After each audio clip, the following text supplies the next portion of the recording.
Assalamualaikum warahmatullahi wabarakatuh. Nama saya Siti Husnuhatimah, NPM 2021010124, Prodi Hukum Keluarga dari kelas E.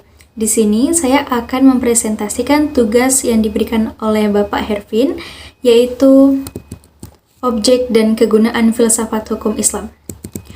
Hukum Islam mengacu pada pandangan hukum yang bersifat teologis. Artinya, hukum Islam itu diciptakan karena ia mempunyai tujuan.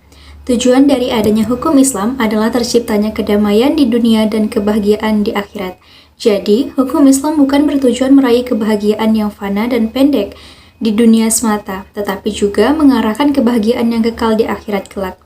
Inilah yang membedakannya dengan hukum manusia yang menghendaki kedamaian di dunia saja. Selanjutnya, tujuan hukum Islam tersebut merupakan manifestasi dari sifat Rahman dan Rahim, Maha Pengasih dan Maha Penyayang Allah kepada semua makhluknya.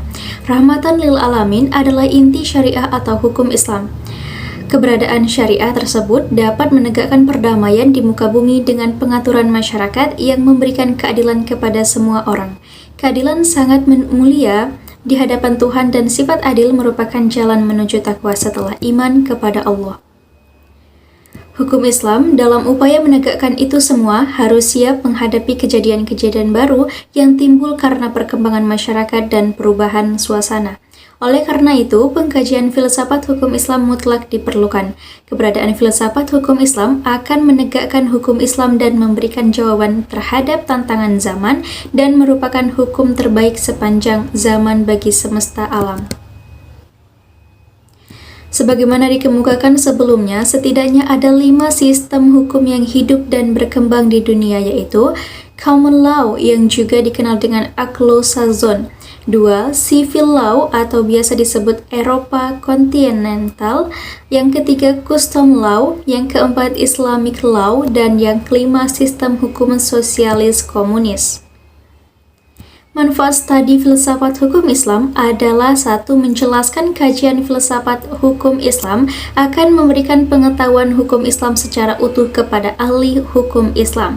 2. Filsafat hukum Islam diperlukan untuk pengkajian secara mendalam terhadap hukum Islam. 3. Untuk mewujudkan hukum yang berkeadilan yang senantiasa sesuai dengan kondisi zaman. 4. Pengkajian filsafat hukum Islam memungkinkan pemahaman Islam secara menyeluruh dengan ilmu-ilmu agama lainnya. Para ahli usul fiqh sebagaimana ahli filsafat hukum Islam membagi filsafat hukum Islam kepada 2 rumusan, yaitu filsafat tasyrik dan filsafat syariah. Yang pertama, filsafat tasyrik. Filsafat yang memancarkan ahli filsafat hukum Islam menguatkannya dan memeliharanya. Filsafat ini bertugas membicarakan hakikat dan tujuan penerapan hukum Islam.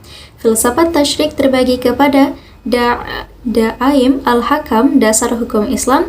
Yang kedua, Mabadi al-Hakam, prinsip-prinsip hukum Islam. Yang ketiga, Usul al-Ahkam, pokok-pokok hukum Islam atau Masyadir al-Ahkam, sumber-sumber hukum Islam. Yang keempat, Maqasid al-Ahkam, tujuan-tujuan hukum Islam. Dan yang kelima, Qawaid al-Ahkam, kaidah-kaidah hukum Islam. Yang kedua yaitu filsafat syariah. Filsafat yang diungkapkan dari materi-materi hukum Islam seperti ibadah, muamalah, jinayah, ukubah, dan sebagainya. Filsafat ini bertugas membicarakan hakikat dan rahasia hukum Islam.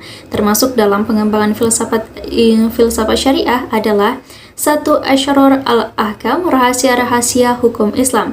2. Khosya'is al-Ahkam, ciri-ciri khas hukum Islam. Dan ketiga, Mahasid al-Ahkam, keutamaan-keutamaan hukum Islam. Dan yang terakhir, Tawabi al-Ahkam, karakteristik hukum Islam.